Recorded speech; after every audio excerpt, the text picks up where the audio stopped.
Let's do another episode about the haters. I always hated it. I hate you. Haters gonna hate.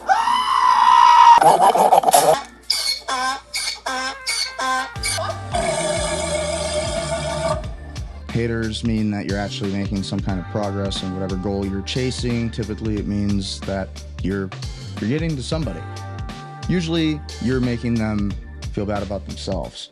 And that's why people will go to hate, whether it's a hateful comment, whether it's some kind of hateful connotation towards your character, defamation of your character, lies. But the truth is, people who leave negative comments, they've done studies, have high traits of psychopathy, Machiavellianism, and also narcissism. Okay, 3 horrible traits. The dark triad, essentially, but high levels, high numbers for all of those different traits. So, haters are gonna come and go. On your journey to success, you have to get used to the fact that people aren't going to want to see you win. When you go outside of the matrix, what does it mean to go outside of the matrix? What does it mean to have your own system, to build your own thing? See, one thing that you're going to see as an entrepreneur is that people will call you a failure in the beginning. When you're not successful, when you're not making 6 figures a year, when you're not, driving nice Lamborghinis. So a hater is essentially going to attack your character. They're going to attack who you are. They're going to attack your project. They're going to attack your personality, everything you're building. And so people who do that, we call them haters. People who essentially will leave negative comments in this comment section, just nasty stuff, right? The people who will follow your content, they'll engage in your content just to write something nasty. But the truth is this such a bad thing to have engagement? No. But it can be bad to have bad engagement at all, right? But at the end of the day, you have to be controversial. At the end of the day, you have to have your own opinion. Everybody's going to hate what you want to say sometimes. You're not going to be perfect. Okay, sometimes the things you do, you're going to get backlash for it. For example, I wrote a book. I got backlash from other police officers. They thought I shouldn't have written the book. Listen, you know what? We're all going to die one day. Does it really matter whether or not I wrote a book? And it is what it is. Now, if you read my book, you'll find that mostly the book is about business, entrepreneurship, but also how I became a police officer. And yeah, how I succeeded and how I failed. So it's about both. And it's a self-help book. It's about my journey. It's about my experience. It's about things I've done, things I'm still going to do. I wrote my book knowing that I was going to succeed in all of those things because I know who I am. I have a self-identity. Most people don't know who they are. Most people, they go to work, they listen to the boss, they wait for their check to come every Friday or every other Friday, and they just basically do whatever they're told. They just listen. They just play by the rules. Even if the rules completely go against their own religion, even if the rules go against what their family believes in, most will still follow the rules because rules keep us in check. Now, where do the haters start to come? When do they start to come? When do the haters start to come?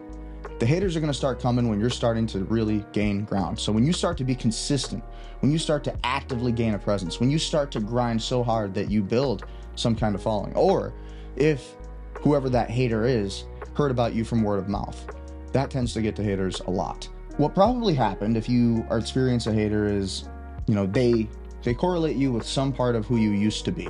And that's the way a hater is. Haters are going to label you a certain way. Oh yeah, I knew this guy.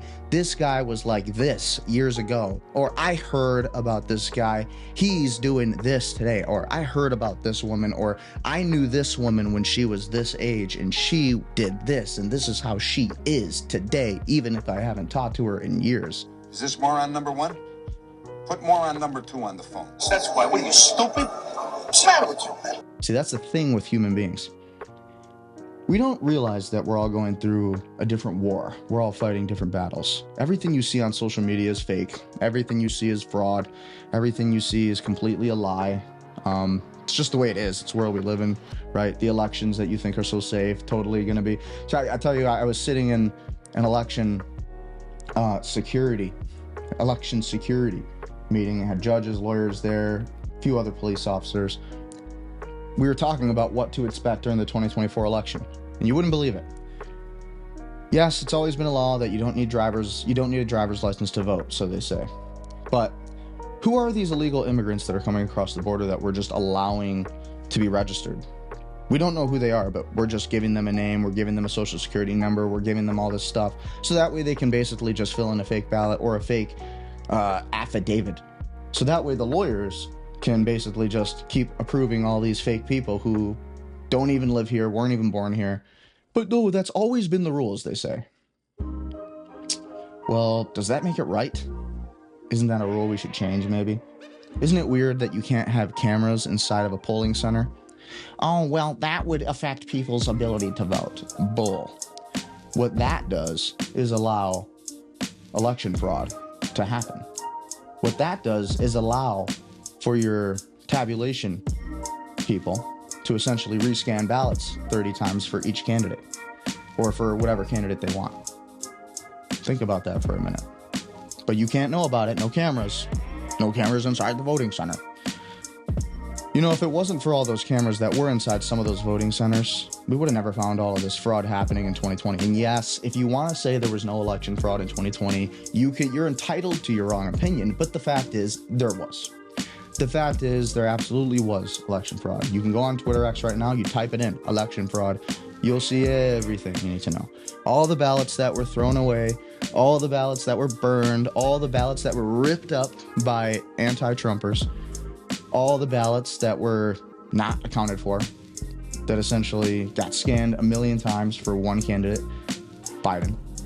All the pipes that burst, the cybersecurity attacks, the power outages, all the things that you could see in 2024 that might delay the time of an election being fully counted. Yeah, so this is what they were talking about at this election security meeting. They were talking about how, oh yeah, you can expect, you might see hazmat events. And yes, somebody's going to say, well, Brendan, they're only talking about things that might happen. They're just trying to prepare for what could happen. Okay, but there's no preparation. From what I heard in that, they had no plan for anything. And it was these horrible answers. It was like, oh yeah, if you happen to see a ballot box smoking, and if you happen to see that somebody throws a match in the ballot box, don't worry about it. You can't do nothing because at the end of the day, we don't have the ballots watermarked, but we'll just timestamp it from the time they turned in their ballot and from the time. But it's like, if they're burned, how do we know who it is? So if somebody fully burns all the ballots in a ballot box, then that's just done. What if it's in what if it's in a big demographic area for Trump supporters or Kamala voters even? But I assume that the people who are going to try to steal this election again are going to be Democrats. Just saying. All I know is how much do you love your country? As a police officer, I sat in this room. So haters. Your haters should be your number one motivators. If your head's in the right place, you need to look at your haters and understand that they're probably going through a lot of grief, a lot of pain, a lot of negative things in their own life. And they want to take it out on you. And they want to bring you down. So that should motivate you. And it should also make you understand that person more. Like, wow, this person is so damaged and so hurt by whatever it is I said. No. That person is so hurt because of something going on in their own life, something going on in their own mind. And that's the truth behind a hater. That's why it doesn't pay to be a hater. It's not really necessarily beneficial to be a hater. Haters don't really win in life. See, haters tend to stay right where they're at. And pretty much they'll be like that forever. The thing about a hater is because of all the hate they don't have motivation. They don't have intrinsic motivation. They don't have focus. So they get so wrapped up in everybody else's life, so everybody else's goals, whatever it might be, that essentially they just want to tear yours down when they see you doing everything they wanted to do. Perhaps. But there's many different reasons, right? Sometimes somebody's life might just suck so bad that they just want to take it out on you. Usually that's the case. And then other people just downright might be envious. I mean, this world is driven by envy, according to Charlie Munger. Charlie Munger is the one who said it, and I thought it was really genius. Charlie Munger said, I've made all of this money. I've seen people who have all the money in the world, and they have no reason to be unhappy. But they're still unhappy, and they're still chasing all of this extra wealth. Why? Envy. They want more. Everybody always wants more. So there's always somebody jealous of you. There's always somebody that's going to try to hate on you. The way you should respond with hate is to think about what they said and ask yourself, is it true? And if it is true, then you should address it and be like, yeah, and? Yeah, you told the truth about me, and that'll throw them off their guard. Or the other way you can handle haters is by simply just winning. Be successful, focus, ignore it, ignore the hate, and stay in your own lane. because the haters are going to stay behind you. Those people don't evolve. So ladies and gentlemen, that's how you get past the haters. Stay prudent, stay powerful, and stay wealthy.